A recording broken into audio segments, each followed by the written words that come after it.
What is up, ladies and gentle nerds? It's your boy Graham, also known as HamHocks42 on the internet, and today we are looking at a very interesting deck. Before we jump into the deck tech, though, I'd like to thank you so much for tuning in, and if you enjoy this video, please like, comment, and subscribe. It helps feed the algorithm, and I'm actually in the process of I'm working towards monetizing my YouTube channel, so every little bit helps a ton. Thank you so much.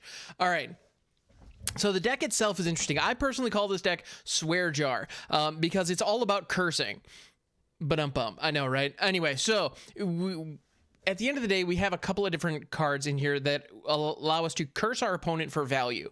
We have the Curse of Silence, which, when it enters the battlefield, you choose a card name. Spells with the chosen name enchanted player cast cost 2 more to cast. Whenever enchanted player casts a spell with the chosen name, you may sacrifice Curse of Silence if you do draw a card. I would highly recommend not doing that, not taking advantage of that second option, depending on the situation and what card you have named.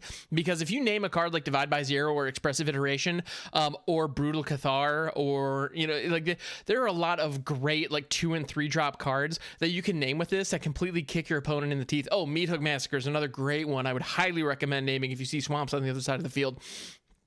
So this is a great way. Now, the only problem with Curse of Silence is in most games, you will not know how big of an impact it had because you will not see all of your opponent's cards. Meanwhile, if you name something like Expressive Iteration and they're sitting on 2 Expressive Iterations, all of a sudden those cards go from costing 2 to costing 4. That's a huge difference for the effect that that card has.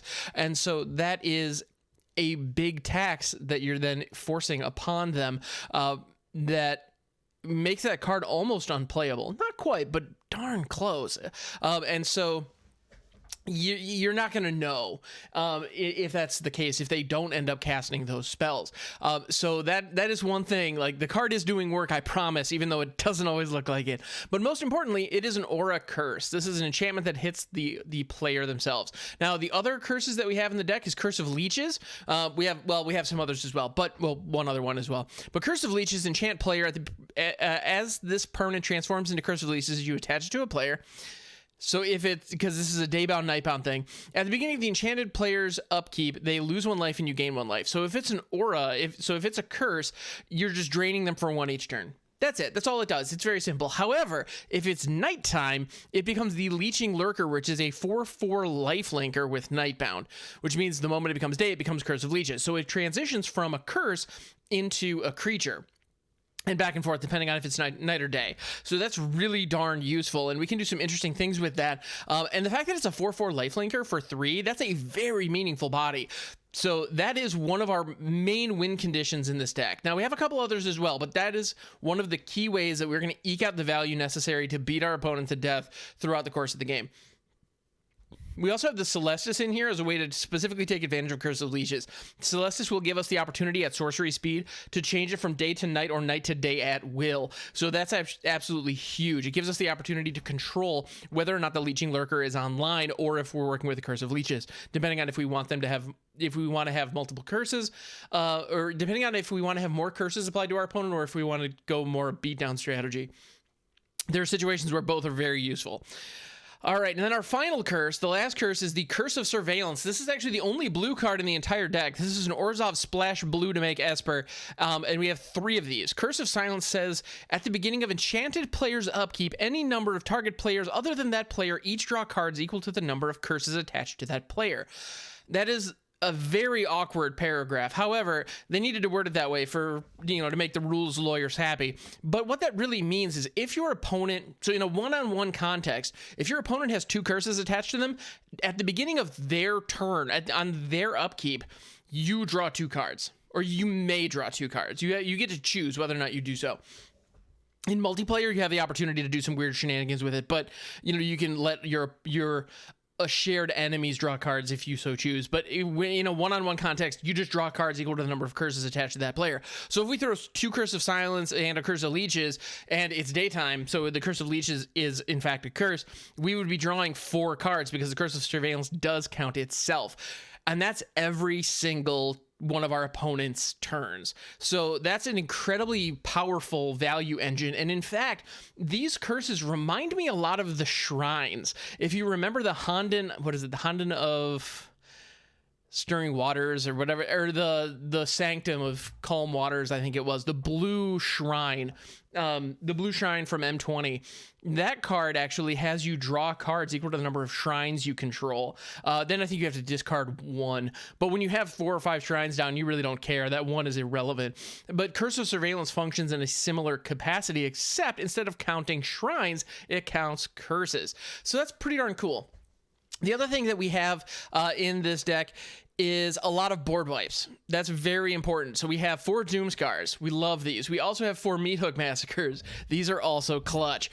This deck does not run a single creature spell. That actually was by design. This deck actually first came about. My first iteration of this deck was created live on stream when my buddy Sadavo actually challenged me to build a deck without a single creature in it, and this is what we came up with. Now, we do have token generators, so we kind of get around it a little bit there, and Cursive Leeches, because its front face is not a creature, I was able to kind of sneak around the rules there, but as a result, Doomskar and Meathook Massacre are great because we don't have that many critters on board at any given time, and if we do, we have the token generators as enchantments in most situations where we're able to give our opponent a run for their money and really devastate what they're trying to do if they're in a creature-based strategy without a huge impact on us. Now, I'm sure you're wondering, wait a minute, what token generators are we talking about? We haven't looked at those yet. Well, we have Hallowed Haunting for 1, and this is a 4 of in this deck. The card is absolutely amazing. This is one of our other win conditions. This is another way where we can create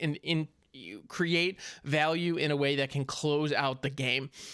As long as you control 7 or more enchantments, creatures you control have flying and vigilance. Okay, neat. We have a lot of enchantments in this deck, so we're probably going to hit that in most games. Whenever you cast an enchantment spell, create a white spirit cleric creature token with this creature's power and toughness are each equal to the number of spirits you control. So, given that this is the only spirit generating enchantment that we have, and the only spirit generating card we have in the entire deck, what's going to happen is when we cast one enchantment, we get a 1/1. Cast another enchantment, we get a 2/2, and our other 1/1 buffs up to a 2/2. All right, cool. Then we play out another enchantment. All of a sudden, we have 3 of them now, and they're all 3/3s. That's just nice. And so that gives us an opportunity to really buff up the team and go wide. Also, notably, Meathook Massacre, while it is a nice board wipe, is also an enchantment. So even if our opponent does not have creatures, if we have Hallowed Haunting down, we can throw a Meathook Massacre for 2, where X equals 0, and just get the trigger. Nothing wrong with that. So, and then it sticks around and we have that Bastion Remembrance style, like, you know, Blood Artist effect just chilling on the field. So that's great. We love that. All right. So let's see. We also have Borrowed Time as a piece of spot removal that is also an enchantment. It triggers Hallowed Haunting, which is nice, and it can remove any non-land permanent an opponent controls. Excellent. It just fits the deck. I don't know why they didn't just reprint Banishing Light, but they decided to go with a different theme for it. And as a result, now in Historic, you can run a deck with 8 Banishing Lights in it, if you so choose. I wouldn't recommend it, but you can. Or you can run 2 in your Historic Brawl decks. That's actually probably where it's for. Anyway, so we also have Warlock Class. This is a cheap enchantment that does a couple of things for us. It says at the beginning of your end step, if a creature died this turn, each opponent loses 1 life. Well, with all the board wipes we have, we're probably going to be killing our creature, or killing creatures on the board. I was remiss. We do have one other token generator that I completely skipped over. But Warlock Class also, its second level is going to help us hit our land drops. The third level is probably not going to come into play very often, but if it does, it could give us a little bit more value. And this deck is designed to run a long game. The goal is to let the game run long and get incremental value throughout the entire course of that game through our curses and whatnot. And so that's the goal. I mean, this is a control deck when it's all said and done. The goal of this deck is to slow the game down and get value over time. So Warlock Class is great for that. And level 3 is an option if it's late in the game, we don't have a lot of cards in our hand for some reason, or we don't have a lot of plays and we have a lot of mana lying around. It could be valuable. There's nothing wrong with that. Now, the other token generator that I mentioned is Felidar Retreat. This is a great card for a number of reasons. One, well, we want to be playing lands. We don't have any way to ramp necessarily. However, this does give us not only the ability to create the Cat Beast tokens, but also the ability to buff our team. So if we do have a number of other creatures on the board, or even just a single leeching lurker, just the single Cursive Leeches transformed into the creature, being able to turn that into a 5/5 vigilant lifelinker by just playing our land drop can be enough to get it through in combat in a way that it might not otherwise. So that's really valuable and very useful. So I just love Felidar Retreat. It's also an enchantment, so it triggers Hallowed Haunting. What's not to love, right? So the card is fantastic. It works out really, really nicely. So that's the deck. As far as the lands go, since we only have one blue card, we don't have too many blue sources. But we do have a couple of slow lands because the opportunity cost of running these, given how few cheap spells we have to begin with, like we don't have very many 1-drops, especially with Curse of Silence being a 1-drop where we want to have a little bit of information before we play it out. So Curse of Silence is not really a first turn play in most games unless we're on the draw. If our opponent has an opportunity to play a land first, one of the nice things about Standard being in a position where there are really only a handful of decks that are really dominant is the moment you see one land, you can really reasonably assume what your opponent is playing. I'll tell you right now, if my opponent plays an island or a mountain, the first thing that Curse of Silence says is divide by 0. I want that out of the equation regardless. If I see swamps, I'm probably going to throw Meathook Massacre if I have a token generator in hand. Otherwise, Deadly Dispute is another fantastic one that really messes with their game plan in the early game in a really fun way. So given how Standard is such a limited pool, especially just right now, Curse of Silence is good in that regard. But to my point, you're not going to be playing turn 1 plains Curse of Silence very often. You're often going to wait until you have 2 or 3 lands down, or Curse of Silence is going to be what you play on your 3rd drop when you drop the Celestus. You know, you're going to tap out, play Celestus, tap the Celestus to hit a Curse of Silence, and then really mess with your opponent. That type of line is more likely to be Curse of Silence. So while it is in fact a 1-drop, it's not really a 1-drop, let's be honest. Warlock Class is the only true 1-drop that I would say we have in this deck, or the only true turn 1 play in most games. Now, I say all this, and we're probably gonna, once we go out into the ladder, you're probably gonna see me like on the draw throw Curse of Silence turn 1 like 3 times. You're probably gonna see that, but at the end of the day, I would recommend holding it for a little while. You don't need a lot of information, just a little bit, but a little bit goes a long way. But as a result, we have slow lands, and these can come into play tapped on turn 1 at very little cost. That's not really that big of a concern. So, and then on turn 2, we're likely going to be foretelling a Doomskar or playing out a Warlock Class or a Curse of Silence that was, and so we can even play a second slow land tapped, and we're again not really feeling the pain yet. And so as a result, we've got a lot of them in here. We have Shipwreck Marsh, Shattered Sanctum, and Deserted Beach. We've got all of them. We have all 3 Esper slow lands. In fact, right now with this particular variant, this particular version, I might have too many islands. So if you wanted to modify that, it's not a bad idea. Also, the other card that we're missing in here that you might want to include in your own variants is Field of Ruin.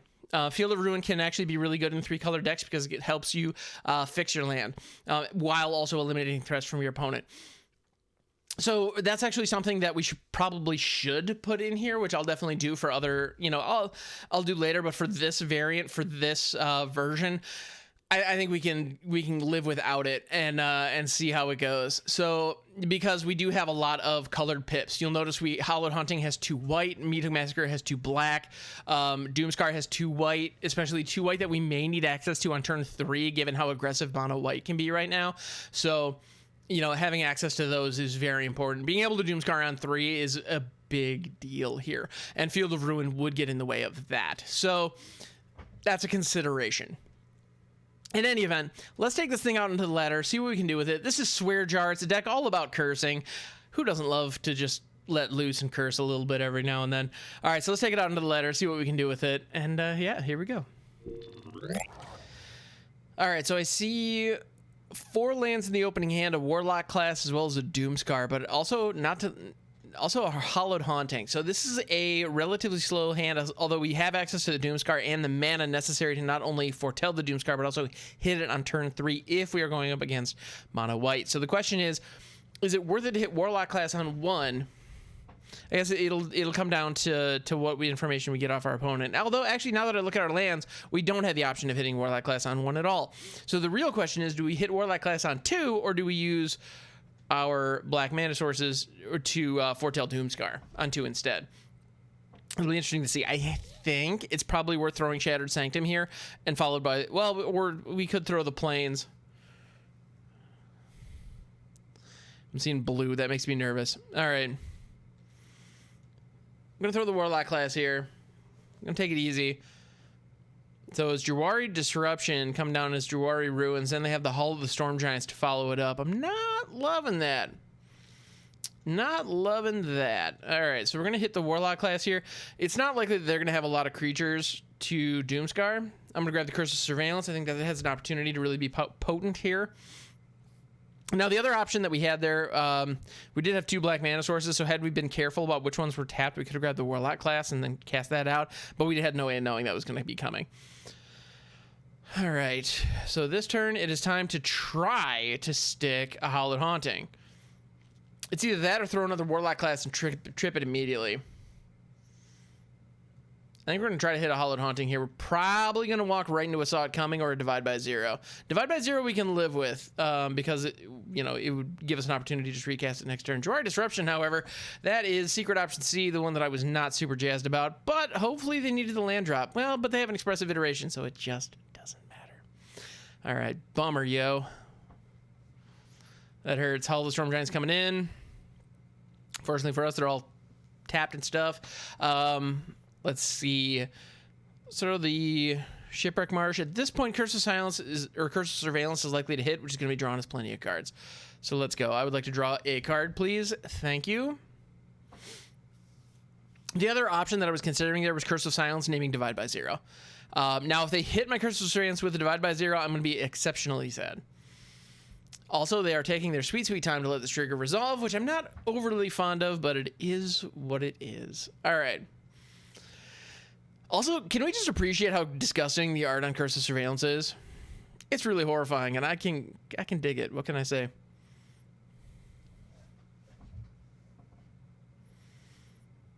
All right. So this is a game where both decks want the game to go long. Now, if they are successful in hitting a Hullbreaker Horror, the chances of us surviving are very, very low. If they don't hit a Hullbreaker Horror, we should probably be okay. And as a result, I should probably throw the Curse of Silence naming Hullbreaker Horror. Hullbreaker Horror or Alrund's Epiphany. I am personally more afraid of Hullbreaker because we can Doomskar some burbs. Goldspan Dragon would also be a decent target here.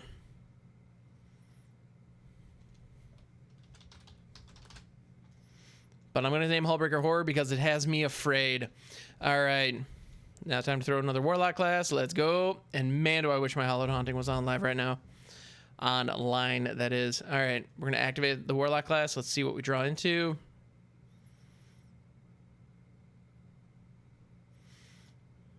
Celestus, I'm not mad at that.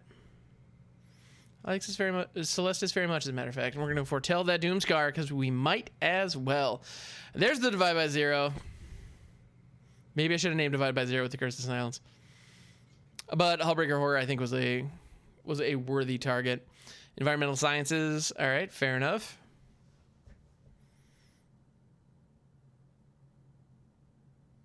Gonna gain a little bit of life. Gonna go fetch up a land. All right, Curse of Leeches. What up, dog? I'm gonna try to hit the Curse of Surveillance again. This is Jawari Disruption proof at this point, which is nice. Because we have one land untapped. That said, this foretold card could easily be a Saw It Coming. In all likelihood, it's probably an Alrund's Epiphany. Curse of Surveillance sticks. I'll take it. It's going to be a white Munya source. I'm going to foretell that other Doomskar because we can, dagnabbit. Another Divide by Zero. Nice. Handy that. And by nice, I mean doggone it. Curse of Silence was right there. We had an opportunity to name Divide by Zero. All right. I got a little aggressive, perhaps.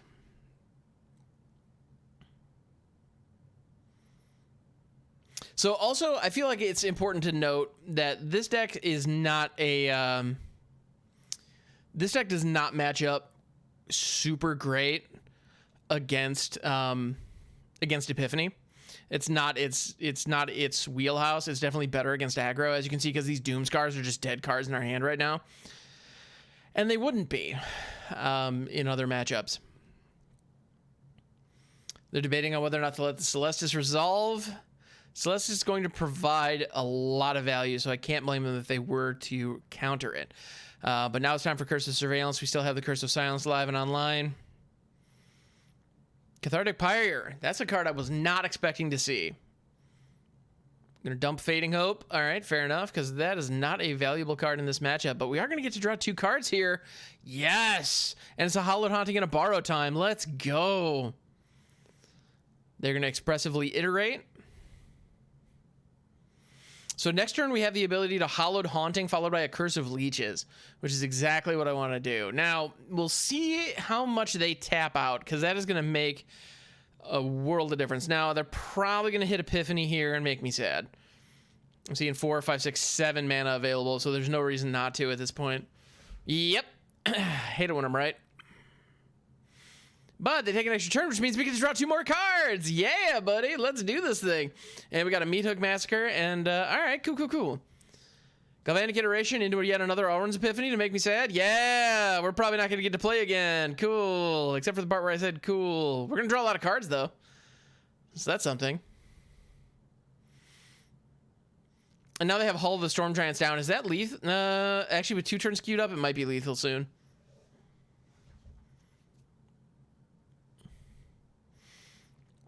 Now, fortunately for us, because of the way the Curse of Surveillance is worded, it is drawing us additional cards as they go. If they Galvanic into another Allruns, I think I might just scoop this up. My goodness.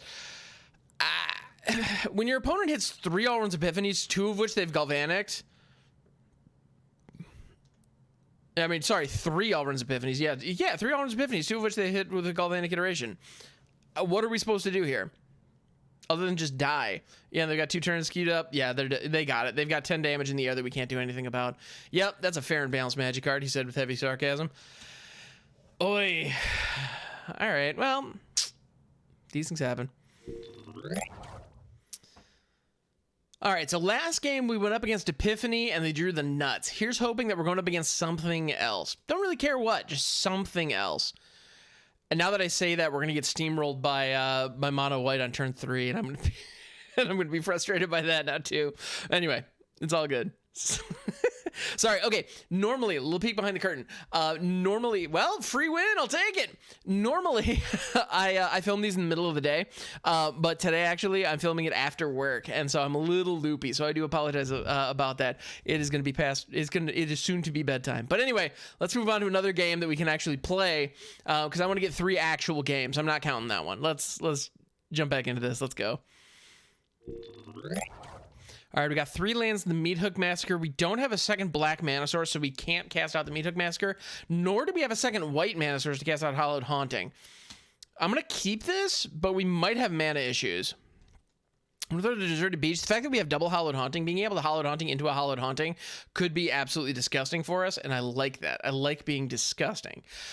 But this is a moment where I kind of wish these islands were plains. Professor of Symbology. Very nice, very nice. Great success. Shipwreck Marsh, that'll work, because that gives us access to Borrow Time on this turn, as well as access to the Meathook Massacre next turn, because we can play out the swamp. So, all right, cool. I think I'm going to hold the Borrow Time, because Professor Symbology has already done their work. Now, the fact that they are 2 power is meaningful, but I think we can hit something better with it later. Are they going to throw out an Elite Spellbinder here and make me sad? No, Shambling Ghast. Okay, cool. I can work with that. Another 1 toughness critter. Come on, throw another 1 toughness critter. Nope, not feeling it? Okay, that's fine. I'm a little sad here that we don't have a second white source to throw Hallowed Haunting. Missing that is definitely a bummer here. Not to mention it would actually make this Doomskar not so great. I am going to throw the Meathook Massacre. And actually, no, I'm not, because that's going to ramp them. I don't want to do that. I'm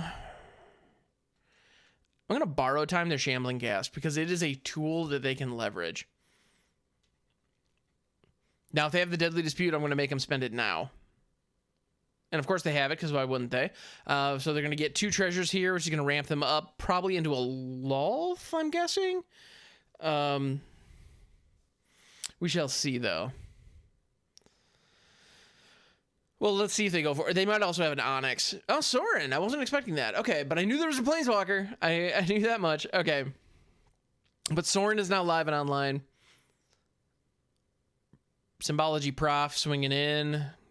Getting some damage in. There's that white mana source we needed. Booyah. Let's go. Hallowed Haunting. It's time, ladies and gentlemen. It's time. All right, so Hallowed Haunting is now live and online. Now we have the option of going Hallowed Haunting or Curse of Surveillance or Meathook Massacre here. All fine choices. I'm thinking a second Hallowed Haunting would be pretty dope. It's kind of my thought. Lolth the Spider Queen. How did I know that card was going to be in there? All right, some Spoders are now live and online. Okay, maybe we need to throw the Meathook Massacre. Or Doomskar. Or Doomskar Massacre? No, that's not a thing. All right.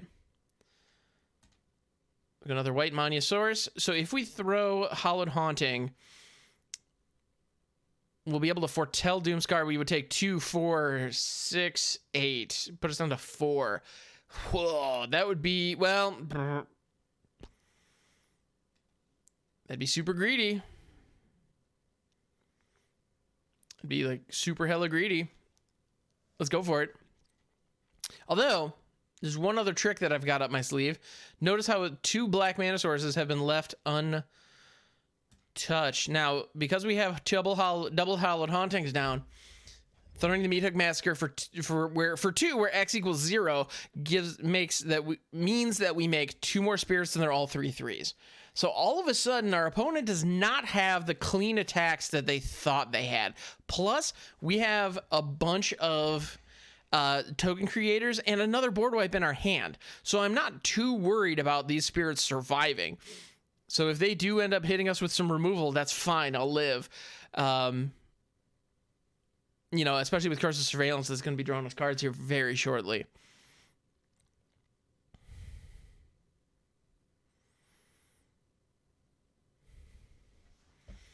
Yeah, I think the double Hallowed Haunting is good. I could have saved the borrowed time. Because right now, borrowed time on Lolth would be really good. But alas, it is not to be. Eye Twitch coming down, another great target for Deadly Dispute. Phenomenal card. And they have a Deadly Dispute in hand. This is actually specifically why I named Deadly Dispute with Curse of Silence so often. Because it's one of the bread and butter cards of this deck. All right, they're just swinging in with the flyer.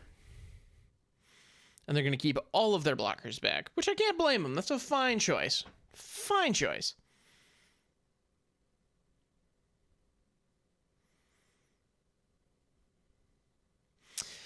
So we have a couple options here. I'm thinking we throw the Curse of Surveillance.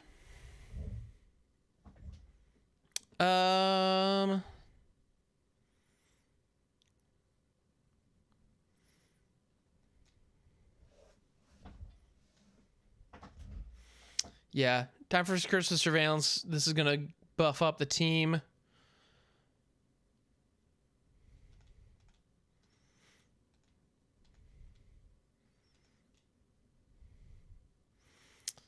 We're going to swing a couple of our homies at their Planeswalkers. We have 2 back to block. Now, given our current life total being so precarious, this is sketchy for us. But they do choose to block these various things, meaning that they're only going to have 4 power left on board, which is pretty darn useful if you ask me. And they're probably going to Deadly Dispute the Eye Twitch. But we do get a Meathook trigger there and gain a life. That's nice. It's a little bonus. All right, and 2 things die, which means the Lolth is going to be buffed up. But again, we gain some more life, so that's nice. I'll take it. And Eye Twitch is going to learn. I'm guessing they're probably going to grab a mascot exhibition here. That'd be my guess, which, to be honest, I kind of hope they hit next turn so we can Doomskar it and make them really sad. Curse of Surveillance, let's go. Into another land, I will take it. Because that actually means we can cast out the Celestus and Doomskar next turn, which is pretty dope if you ask me. Ooh, they're swinging in. Which means they might have a board wipe here. I can't imagine why else they would swing with the Spider. Because otherwise they're dead on the crackback.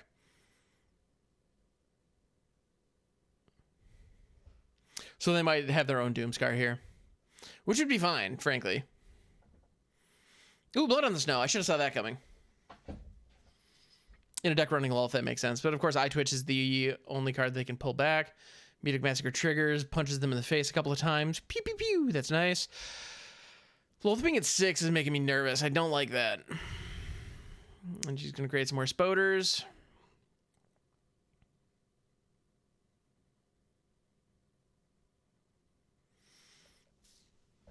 All right.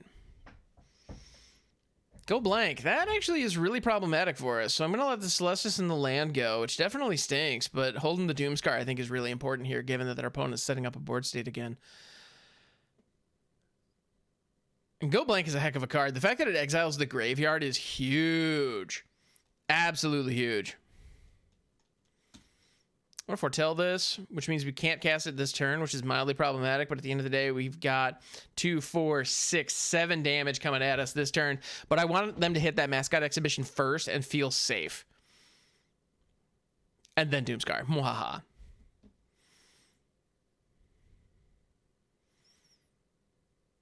That might be a little dangerous. Never mind. That Faceless Haven's making me nervous now. All right, we're not dead yet, but we will be soon. So we have the Doomskar, but they have the Faceless Haven.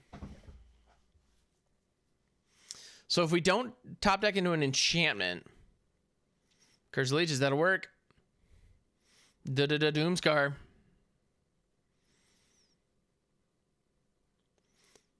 So we need the enchantment in order to trigger Hallowed Haunting. They're going to Deadly Dispute. We're going to gain a life off that. Sure, fine, whatever. But they need to draw some cards. I can respect that. Yeah, if we had a Curse of Silence in this matchup, Deadly Dispute would definitely be the card to name. Meathook Massacre is going to just kind of ping him down a little bit. And at this point, Lolth has 8 counters on her, which is problematic for us. Trigger, trigger, trigger. Play the land, play the curse. Hallowed Haunting triggers, trigger, trigger. Curse of Surveillance triggers, give me those sweet, sweet cards. And Curse of Leeches triggers, give me that sweet, sweet life. And ping our opponent a little bit. All right, so now we have borrowed time, so we can target their Planeswalkers. Let's go. But they do trigger the Lolth emblem. That's problematic. So now if any of their creatures get through, we just die.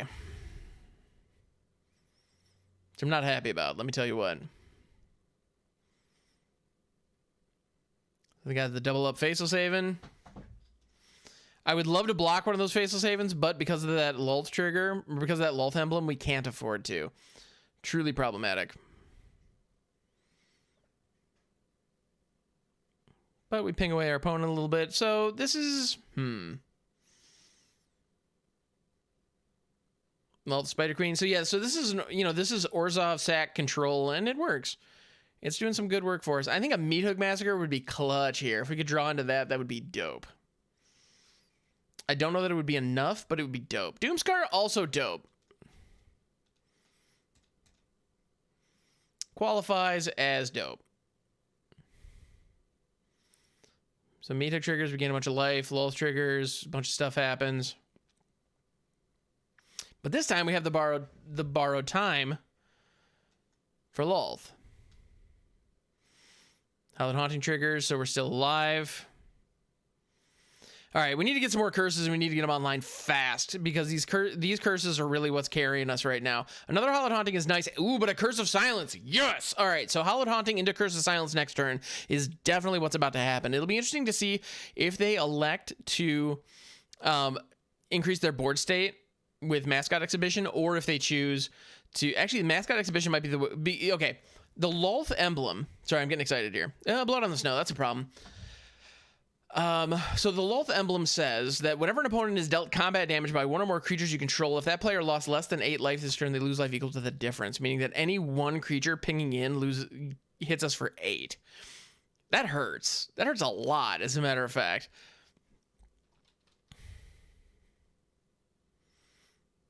And the Faceless Haven, they have the mana to get the Faceless Haven in, which is going to... The Lolth emblem is going to hit us for another 4.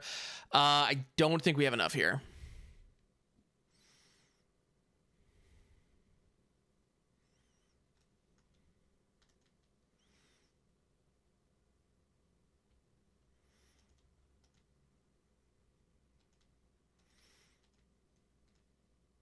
Gonna name Blood on the Snow, play out the land. Curse of Surveillance, Curse of Leeches. Let's go. Got another Curse of Surveillance. Pretty jazzed about that.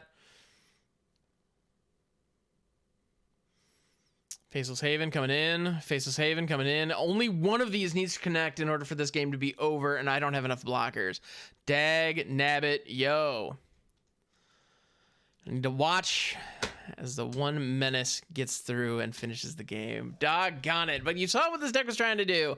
It came down to a close matchup. Now, one of the things that I would love to show you guys a deck or a game. Oh, never mind. We're gaining some life here. Is it enough? Yes, we're still alive at 1. Let's go. I forgot about the Meathook Massacre triggers, ladies and gentlemen. Is this it? Is this game?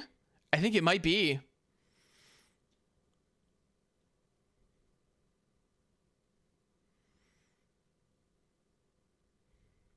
Okay, so they have 2 spiders and a vampire. But they're at 4, and we have another enchantment in our hand. Fell Stinger probably going to exploit this spider, is my guess. Yeah. The tapped one. So they're going to draw... but they're going to lose 2 life there. Or no, they're going to target me with it! No! Fell Stinger for the win. That actually was a really cool way to go. Not gonna lie, that was actually really, really well played by our opponent to chip in for that last little life loss. All right, good game. That was a great game. Didn't come out our way, but my goodness, those 2 decks I would say are evenly matched, and our opponent played it perfectly. So hats off to our opponent for that one. All right, let's get another game in. All right, so we have Borrowed Time, Hallowed Haunting, and a Meathook Massacre in the opening hand, and all the mana in the world. We only have 1 white mana source, which is a little bit of a problem with Hallowed Haunting. Never mind. Never mind. Let me chickadee check myself before I riggedy wreck myself on that. Werewolf Pack Leader, what up, dog? Like literally, what up, dog? All right. Is that a good joke? No. Do I stand by it? 100%. All right. Meathook Massacre is probably going to come in handy here, but I'm thinking we may need to Borrow Time that Old Growth Troll. There we go. That's a great target for Borrowed Time. Because it exiles the Old Growth Troll so they don't get the death trigger, and it's going to take Pack Tactics offline for next turn. So that's huge. All right, Werewolf Pack Leader is going to chip in for 3 here. Followed by, who knew, Asika's Chariot. It's crazy, right? I'm going to play out the Hallowed Haunting here. We're going to take a little bit of damage next turn, but a Meathook Massacre for 3 the turn after is going to be huge. And I would like a huge play. That's the plan. A Natural Growth. Are we just dead now? 12. Doggone it. It's awfully close. Oh no, we are just dead because we're with Pack Leader's ability. Oh no, I just did my math wrong. I just don't do math good. All right. I'm going to play one more. That game was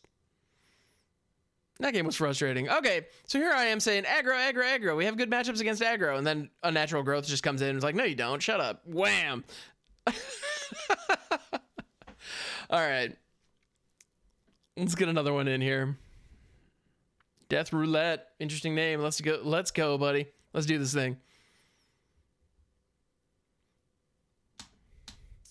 Hallowed Haunting, Borrowed Time, Felidar Retreat. We've got all of our token generators in hand, so that's nice.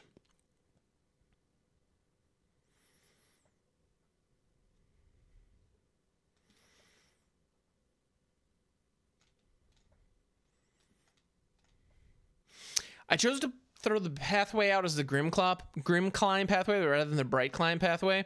That way, just in case we drew a Meathook Massacre, never didn't have it. All right. Because the Shattered Sanctum was a second white mana source, and it was only 1 black mana source, so I wanted to make sure that we had plenty of black mana sources, just in case. All right, so our opponent is showing Azorius Control. So I'm going to try to throw the Hallowed Haunting. It's probably going to get countered.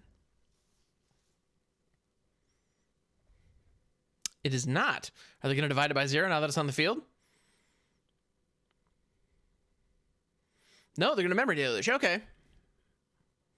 It's a fine card. Also, notably, Memory Deluge is not a great card to name with Curse of Silence. The reason for that is Memory Deluge specifically says that you look at the number of cards equal to the number of or the amount of mana spent to cast the spell. So if it's taxed, you actually get to look at additional cards. So it actually makes the spell, while it makes the spell more difficult to cast, it does make it more effective, which is problematic. Felidar Retreat, does it resolve? Yes, it does. Let's go. Create a beast. Curse of Silence. All right, our opponent didn't have an answer. They apparently weren't running board sweepers. You know what? I'll take it. Our opponent looked at the engine we were setting up and was like, nah, man, I'm out. Didn't even let us resolve the Curse of Silence to see what we were going to name. To be honest, I probably was going to name Divide by Zero. That is one of the go-tos in that situation. But anyway, thank you so much for hanging out. I appreciate you. I'm going to go get some sleep now. But if you want to see more of this deck and decks like it, please don't hesitate to tune into my Twitch stream. Twitch.tv/HamHocks42. I play all kinds of weird decks, and you can even challenge me to build a deck of your own, whatever ideas you have for channel points, which are actually a non-monetary currency that you get on Twitch just by watching the stream. So please don't hesitate to come on by, hang out, and throw some ideas for different deck challenges, because I love janky brews. That's just what we do here. So thank you so much for hanging out. Appreciate you.